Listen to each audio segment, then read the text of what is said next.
So I'm here with Steve Cockerill, who needs no introduction in the dinghy sailing scene in the UK, who's been sailing in pretty much every class and somehow at every weekend when you look at the results you'll see him, and is also the founder of Rooster, who I think nearly every dinghy sailor will have a piece of Rooster kit in their wardrobe, and a lot are fully kitted out in Rooster. So welcome, and really good to speak to you, Steve. Thanks, Mark. It's a pleasure to be talking to you again. It always seems like meeting up with old friends, chatting about life. Brilliant. Yeah, looking forward to it. Now, first of all, could you tell me a bit about your own youth sailing? I crewed for my dad for a few years in a burning rocket. That was quite fun. Then I moved on to a cadet and really didn't quite understand what to do. We didn't quite understand wind shifts at that stage even. I even had a crew of mine who ended up being a famous cross-country runner for England at some point. But I eventually got myself via a laser into a graduate by about the age of 12, 13. And the only graduate we could afford was probably the single graduate with the most rocker ever built. It was a bit of an experiment and it wasn't quick, but it was my graduate, and the fleet at Tamworth Sailing Club were the most competitive fleet, was the graduate fleet. And that for me was fantastic, because I could spend every weekend trying to learn from the guys in front of me to see if I could beat them. And I'd often see them making mistakes but couldn't quite understand why. You know, I could see their rudder being dragging, their boats heeled and all that sort of stuff, and I wanted to, how come I can't beat them? But it was this boat, wasn't the fastest boat in the world. But, you know, occasionally you'd come across guys like John Burgoyne who would teach you a trick or two at the moment when he wanted to beat you, and it was just fantastic. But the social life, it felt like the golden years of Tamworth Sailing Club were these fantastic years of sailing the grad, and I managed to clean the next door neighbour's car to earn enough money to pay for open meeting fees, and I managed to get a crew who had a car, could take me around the events. So we used to do the Midland circuit, occasionally the Northern circuit, but those were fantastically fun years. But it was the Tamworth Sailing Club team that went sailing. It wasn't me going to sail against the other guys, it was our little team. It was just a great golden years of sailing. So this, as you grew up sailing, was it you just teaching yourself as you went along, or a bunch of you together, or did you have a coach? Occasionally somebody would say, "Hey Steve, you sail the boat a bit flatter, it goes a bit quicker." That's kind of the thing I remember. And I remember even polishing my foils and my brother saying something like, "Oh, that might be quicker, it might not be quick, just let me know what you think." And it was always, we didn't really know what was quick and what wasn't. There wasn't any coaching. It was, you know, we are human beings just great at copying each other. And you copy people that are quicker than you, and you try to ignore the people that are slower than you and just log it. So that's all we did. Just carried on trying to, you know, go quicker, find out what the secrets were. And there has been a big change just happened. The RYA has moved away from the national, the regional squad system, and is doing far more support of club racing. Do you think that's a move in the right direction for our young kids and youth sailors who are coming through? I think so, because I think the problem we have at the moment with the current system is there's a massive drop-off at 18. And I can understand why there's a drop-off at 18, because when the kids go to university, they're not mixing the same social group they've mixed with. You know, they're squaddies that you used to sail with and meet every weekend around the camper van scene. They're not there anymore, and so there's no community left to keep sailing with. And yet, when I was at university, I used to nip back on a Wednesday night to sail at the club, you know, or hey, I can do that series or that cup event at the club, because that was the community I wanted to be part of. So yeah, I think, and you know, my own stepson, he's doing 4 championships this year. He wasn't a squaddie, but he's doing Fireball Nationals, 14 Nationals, 300 Nationals, and a student, you know, keelboat championships, and he's doing all those things, but he's never been in a squad. He's doing it because he loves it, and it's still interesting and still exciting. So hopefully this could result in that longevity in sailing that used to happen in the old days but seems to have dropped off recently. could result in people becoming sailors for life? I think so. I hope so, because I see so many hard-working sailors giving up because they don't think they're talented enough or something. And actually, we all know there's a good book about talent and hard work and all that sort of stuff. And I'm not particularly gifted in any sport I do. I work at it, and I watch and try and learn and reflect. And maybe if you're more naturally gifted at something, it's too easy. You don't actually want to push on and try and make those hurdles. But I think I'm not gifted. I've made all the mistakes everybody's ever made, but I just, for some reason, an anorak enough that I want to improve and get better at it. Even if it's swimming in the swimming pool or cycling or whatever, I'm trying to make myself the best I can be at it. And so that's why I love sailing, because every time I go sailing, I want to improve, and there's so much to learn still. I think there's quite a few people in the dinghy park who might argue with that I'm not particularly gifted at it when you've beaten and won so many championships, Steve. Yeah, but maybe because of that boat I had in those early years that wasn't particularly quick. Maybe the fact that I just had to really refine what I did to try and stay with the good guys, to try and compete with the good guys in the club, that finally when I got a decent boat, I went quick and won the nationals. Maybe that was my hard work years. I don't know. I'm not, but I don't really necessarily believe in gifted, or I think most of it comes from hard work. Hard work. I think that's my motto. Yeah. With these changes, the RYA put these plans in place well before this current coronavirus crisis that we have. This is going to put restrictions on international travel and international events, but do you think it could help with the club racing scene? I really hope so, because for me, just being able to go sailing on the water, I'm thinking, great, the club racing scene is going to be fabulous this year. There's 24 RS 400s that'll be on Solent. I can't wait to get amongst them to try and encourage them to make them sail quicker, so that give me more of a hard time on the water, which I'm sure they will anyway. Yeah, I hope so. I mean, I'm worried that we may miss the odd international regatta, but so long as I've got a club scene to go sailing with, I'll be okay. I won't be gnawing my arm off every weekend. So ironically, it could actually end up with more time on the water and less time travelling. Yes. Yeah. Hit the beach at the right time as the sea breeze comes in and enjoy the afternoon going sailing, rather than worrying about sitting in a van driving up and down the country. This brings me on to the social side of sailing. We are very lucky with the infrastructure we've got in our sport, and also some of the characters. Do you think that whole social side and what is done and what happens at a local club is vital to the sport? I think it's vital to personal development, because the old guy in the club will take the piss out of you if you did something stupid, and you just have to run with it and have your edges knocked off. So I think it helps the kids develop if they sail with adults, and even when you think you're a good sailor, somebody's going to show you that you're not and take the mick out of you in your local club. I mean, that's what it's all about. I think that's a good way of developing as a person. It was interesting what you said there about take the mick out of you, and just as you progress, people are going to get better, and it's sometimes you need to be put back in your place. Do you think things have got too serious, and the top end sailors in particular, when they suddenly meet someone who's better than them, instead of just going, I'm just going to carry on working here, they'll drop out and try something else? That's the scary bit about the way the old system was, that you were kind of projected into this limelight of, I'm a great sailor, I'm in the squad, I'm wearing the jacket, aren't I great? And if you've ever read the book Bounce, where you tell half of a group of people that they're really talented, and they give them a test, and then they give them a harder test that they can't do, and they go, gosh, I'm not really talented at all, am I? And then they give in. And the group of students doing the test said, you worked really hard, not necessarily talented, but they told them they worked really hard, and they said, thank you very much, and then they give them a hard test, and they went, that was hard, but I'm just going to work at it. They didn't give in. And it's a whole psychological approach to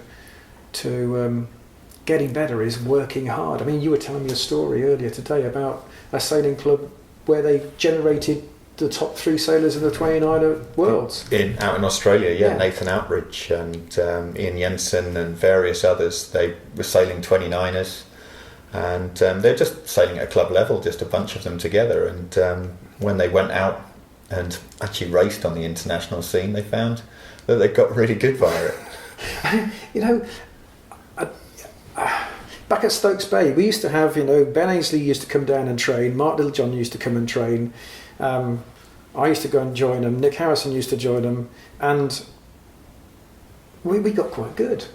But we used to do little routines, I'd done some coaching at the in Singapore for the Asian Games, and I picked up a few good routines from a nice American guy called Nick Adamson who went to the Olympics, because Nick and I were selected by Ben Tan at the time to coach Ben Tan and spar with him, because we were the 2 guys in the top 50 that were lighter than 82 kilos. We were the 2 short guys, and Ben Tan obviously was size limited, so we went and trained him and coached him and things.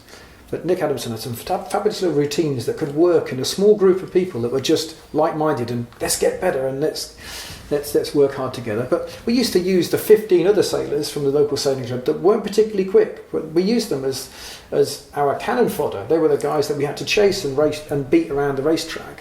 And at the same time, we'd give them tips as well that helped them get better. It was great times. I used to use those routines, and I brought them back to UK and used them with Ben and Mark and everybody else to try and improve our starting techniques. So this way you have a local club community who all of them just work together, just that group in the club. And while the standards may be different from top to bottom, every single one of them improves in a fun manner. Yeah. I've used that routine. I mean, I overuse that routine, as some people would say, but I call it a follow-on routine, where you send the slow guys off first around a leeward mark and the fast guys go last. And maybe a couple of fast guys are equally as quick, so they rotate, not being last or last but one, and the slow guys go off and they race each other around the racetrack, and the guy leading thinks, wow, I'm in the lead here. But they make a few mistakes and the fast guys pass them, but the fast guy says, you could have beat me there if you hadn't tacked there but stayed on a bit longer, and all that sort of thing. There's all that interaction that happens, which you learn lots more over a cup of tea after sailing than you do necessarily on the water. And you don't learn anything from a coach who's trying to buzz around talking to 8 or 10 people. They barely see what's going on in the water. I remember coaching the Europe, so I was the Europe development squad coach, and it was the hardest thing in the world to sit in a rib and race around the racetrack to try and spot the sailors, and let alone be able to give them a tip about, did you see that wind shift? I go, I didn't see very much really, it was just bouncing around in a rib. The only thing you can do is, get them to think about the racetrack themselves before the start of the race and refuel them afterwards. So I think sailors, if they're open-minded and happy to help each other, can make a massive difference to all their speeds. And I've always done that. I've always been the person to share anything I know, and hopefully a little bit more comes back, and I get a bit more knowledge myself and get to share it too. Steve, the whole way through your time at Rooster, when you founded it, to all the way till now, you have been creating content, first of all your DVDs, the Boat Whisper DVDs, and on YouTube, tips about everything, about how to sail, what to sail, when to sail, what kit to wear. Do you think this is a key part, or just you utilising modern tools to get the information out to sailors? When I started Rooster Sailing, the first thing I did was I shared some documents I'd written and some things about the fourth dimension I put on your website, your very first website. I remember Intersail, back in the day. That's right. And I think it's important to share as much information as possible because I hate the idea that sailing is like some sort of hidden secret and you're not allowed to get involved and learn. It obviously makes our website sticky because people come to read the articles and see things, and maybe they understand that we have an appreciation of the product we're developing or the rope we've chosen for a particular purpose. But it never comes across when you look at your YouTube videos that you're doing this from a SEO point of view. No. I mean, no, we're not really. I mean, I try and say to somebody, don't spend a fortune on that. This is much better, that sort of thing. I just want people to enjoy the sport, and it must be in the genes. My dad was a bit like this, where he'd be constantly going around the sailing club saying, you know what, you shouldn't be doing it like that, you should be doing it like this. And the kids of today are losing those old farts who are telling them, you should be doing it this way or try that or something, because they've just got their coach and they're going off in a little squad. I think they're losing a lot. I mean, I learnt lots from John Burgoyne, from my brother Dave Cockerill, from my dad at the sailing club, just because they were there and giving me the odd hint and tip. So it's just a follow-on from that, really. Well, there is always a place for coaching, and of course it can push you on to the next level at times. Do you think the balance has just gone completely out of kilter and there should just be far more peer learning? Well, if we're not careful, we end up developing a group of sailors that sail like the coach has decided that's how they should sail.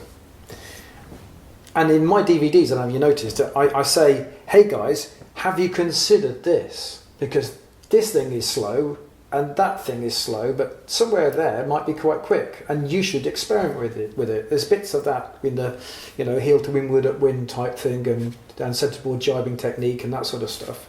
There's things that I'm not saying you should do it this way. I'm saying if you do it that way, this is going to happen. And I think people should experiment. Kids push push the edges. They do things that they shouldn't do and find that it's interesting. I mean, I remember that Olympics when Ben Ainsley is almost capsizing, as the commentator says, is in Sydney, Savannah Olympics, and Ben Ainsley almost capsizing, but actually he's almost capsized means he manages to get an overlap on the Kiwi on the run at the leeward mark. I don't remember that bit, but I'm thinking, well, that's because he's almost capsized doing that a number of times, and in writing it gave him a massive squirt. It's that sort of playing in the boat, and you see that from the Australian guy that won the Olympics last time round. You see any videos of him on YouTube, he's just playing in the boat and doing crazy things, and he's just developing his techniques by playing in the boat. So instead of actually being coached, just letting the kids just try things, because that's how the next generation is going to push things forward. Yeah, and they'll be sailing the boat in a different way to what we do. And, I remember reading the books, and they used to say, if the boat death rolls, you should sit down and push the rudder. And I'm thinking, that's not what you do now, because, now you bear away and pull the sheet in. But if we're not careful, we're developing a whole generation of people that do it as what this other person has said. And I think we need to allow people to do left field things that they found worked for them. And if they're overcoached at this young age, there is the danger that as they get better and better in the sport, they're always going to meet someone, unless they're Ben Ainsley, they're going to meet someone who's better than them. Well, Ben is a fantastic single-handed sailor, but I don't know if he's fantastic for two-handed sailor necessarily. If I were to look at him as a 20, 25-year-old type sailor, he's a fantastic dynamic and single-handed sailor. I've got the same problem as Ben. I'm pretty good in a single-hander, but in a two-hander and doing asymmetrics, I've still got lots to learn. And this year, for some stupid reason, I want to sell a GP14. But there's loads of competition, and if it takes place, the Worlds in Ireland will be a fantastic event. And I'm going to be the apprentice again, And I worry that kids of today have achieved a certain level. They're too frightened to be tested in a different sport, a different genre. I don't know if you remember back in the day when Ben Ainsley and Ian Percy sailed together in the Laser 5000s. Right. You were, I think, just starting out in the 4000s at the time. Yeah. And they sailed an event at Hayling. And they didn't have the greatest of times in it, results-wise. Yeah. But they came off the water beaming from ear to ear. Because they had a lot of fun. And they were prepared to do things that they were strong enough inside not to worry about what the result was. Absolutely. I remember my most nerve-wracking race of my whole life was when I was, inverted commas, doing a laser Olympic campaign, for my local school, my school within my establishment at HMS Collingwood, so there's 3 schools, had an inter-school competition. And we were selecting boats by a draw. And I knew the bosuns there could vary in weight between about 200 kilos. You know, some of them were light, some of them were heavy. You know, what boat was I going to get? And I had to race against the rest of the school. And I'm thinking, I could get beat here. You know, but it was that nerve-wrackingness of having to, you know, to prove or establish your credentials. In those days, I was worried about it. Nowadays, I don't care. So it's actually not being afraid to lose. Absolutely, just go out and have fun. And I sailed a radial for so many years against the girls, and people would say, "Aren't you frightened of a girl beating you?" Not really. I don't care. It's going to be good fun if a girl beats me. I'll try harder next time. You know, that sort of thing. I just go out and enjoy the sport. And talking of sailing against the girls, I believe before Cows Week last year, you had a bit of fun out in RS Zests. That was just before the dinghy show. Yeah, just before the dinghy show, we went out in Zests, and it was really nice to meet again Sarah Ayton, because I used to coach her years ago. And Hannah Diamond, I think I'd known her when she was sailing radials, but she wasn't really as famous as she is now. And they were just... And Simon Hiscox jumped in, which was nice, because I got my own back on him. He beat me at the Ainsworth Nationals the year before, and he's a bit of a whiz in an asymmetric boat. But it was just so nice to see these girls having fun. We all had a great time sailing in Zests, you know, not the fastest thing in the world, but it didn't matter. We all had boats of the same speed. I mean, I've had fun sailing against you and a bosun, so I'm sure you remember beating me in those days. But yeah, just having a lot of fun sailing around a couple of marks, you know, in the Solent. And that's what I would love people, you know, the people that spend a lot of time investing in a camper van driving around the country could invest just a little bit of time in finding those kids that don't go sailing at their club because there's nobody to go sail against, to enthuse others to go sailing, and build people to race against, and use them as their cannon fodder to race against. No, you might be slow, but I'm going to give you a bit of a head start here. I'm going to try and catch you by this mark, and I'm going to give you a few tips on the way. I've got to say, with the junior sailing that I run, one of the reasons I think the RS Terror is such a good boat is that when the kids, you know, they might be doing a couple of races, but when they're bored, you can just go have fun capsizing, using the bow as a slide, just having a blast in the boat. And yeah. You don't have to worry about the boat filling up with water, because once it's upright, it pours out the back. Yeah, yeah. It reminded me of Hugh Stiles doing a very unusual righting of a boat capsized, and it's probably because he'd played with the boat so much that he was on the wrong side, he just dived into the grab the centreboard, came back up again so fast. But I mean, most of your watchers might not know who Stiles is now, but he was a pretty damn top hit. Well, top end of the Laser Fleet and in the European Cats, champion, and now one of the top coaches that we've got around. Yeah. So, what if he enjoys the same have fun on the water bit as he did then? He very much does, and I think one of the reasons he's popular as a coach is because, yes, he's serious and he'll help people hugely, but he's got a smile on his face. Yeah, he's having fun on the water. And so, that Zest event, how did you do? It was so unfair, I think, because I was bigger than the girls, which meant I was going quicker at wind, and Simon Hiscox wasn't really a single-handed sailor, so I beat them all, unfortunately. But it was such a laugh. But yeah, they did a good job at twisting the video. I actually won the first 2 races, and we meant to have 4, but the third race I didn't. Sarah Ayton took it by a mile. In fact, the third race, isn't it always exciting? The race you don't win is the one that's the most exciting. Yeah.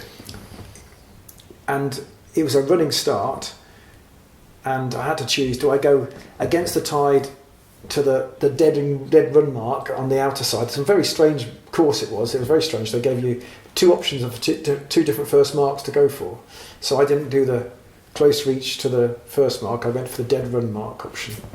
But isn't that great where you have courses which have options, decisions that you have to make? Yes, of course, it may not be the most fair thing, but it adds a whole new dimension. I'm sure that all those people that sail at Salcombe love the fact that Salcombe can throw up some snurglies, but there's races inside the harbour which are just other exciting, where you have the option of going to any of the marks first.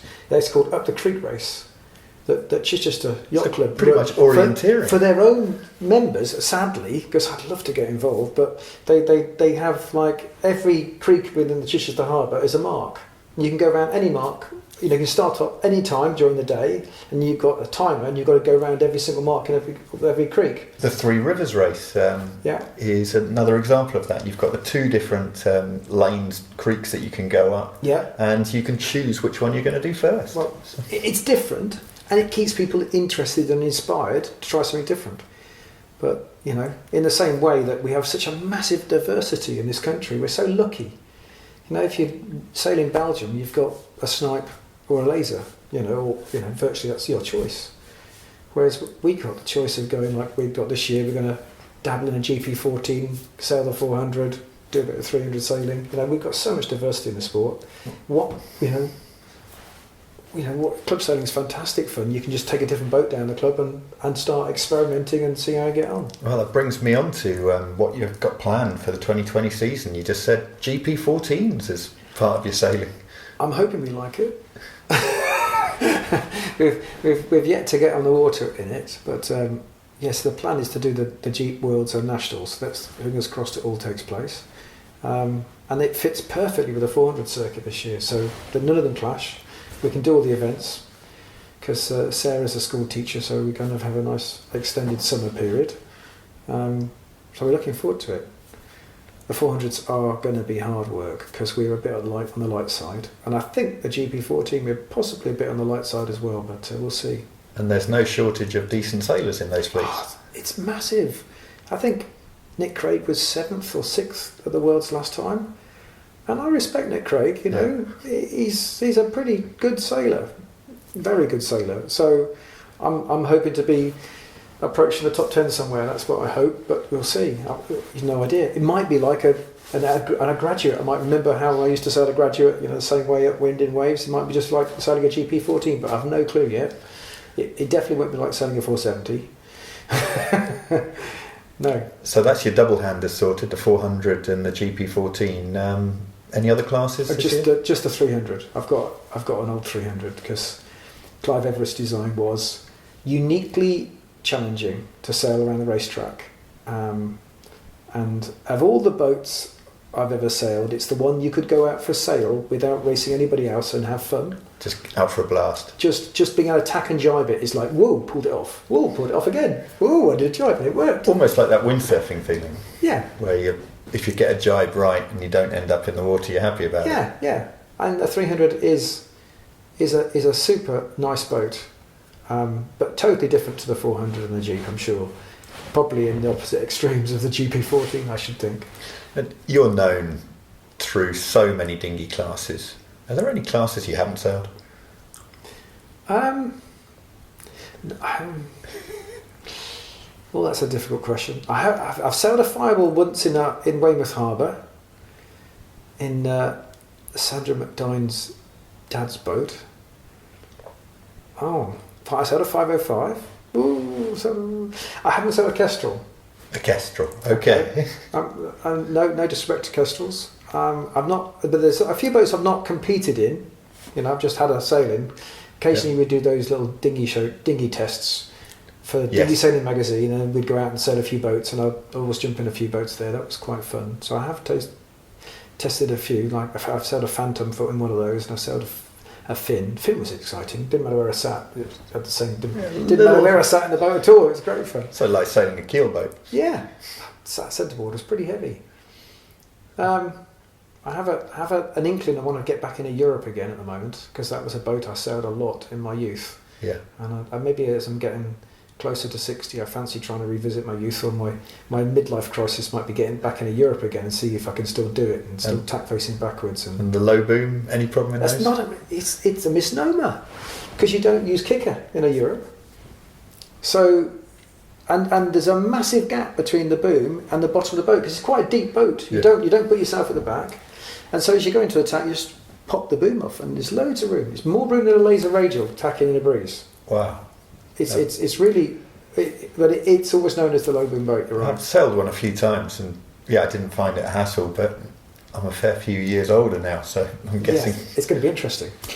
But again, if you tack facing backwards, your centre of gravity stays forward. You can bend your back easier, so you can pop under the boom. It's all easy. And any boat that you'd really like to compete in or see the class grow? Oh, that's interesting. I think the Terror is a great boat because it is affordable, and so those you're kids. A bit big for it. I know. Sorry, myself. You mean? Well, I want to just see a class grow is fine. Yeah. I got a feeling that I'd like to see the aero grow. The lasers thing worries me, and I don't want to even mention it really hardly, but it worries me, and I think that's that bad news story we don't need to have in the sport. I'd like to see other good news stories come forward, like. And the aero is a good news story. Yeah, I think it is. I like the 400. Actually, as you get older, you change, and you want to sail against people, like-minded people of the same sort of age and the same sort of fitness. So for me, I'm quite enjoying the 400. It's a nice, comfortable boat to sail, and it's great fun. I'm quite hoping that open meeting next weekend at Chichester is exciting, and that my cracked rib is going to be okay to compete in. But I'm looking forward to it. I've got to agree on the Terror and also the Fever, which the junior sailing I've actually crewed in a Fever as well a bit for my kids, and it's just great fun boat. Yeah. And these are modern boats which, as you say, are affordable and fun. And you're dead right, because the nice thing about the Fever is, as well as affordable, it brings two people together in a boat, and you feel that there's a lot of fun within the regatta. Yeah. And inspires kids that there could be more fun outside their squad boat, to even just borrow a Fever and do the nationals and go, hey, that was fun.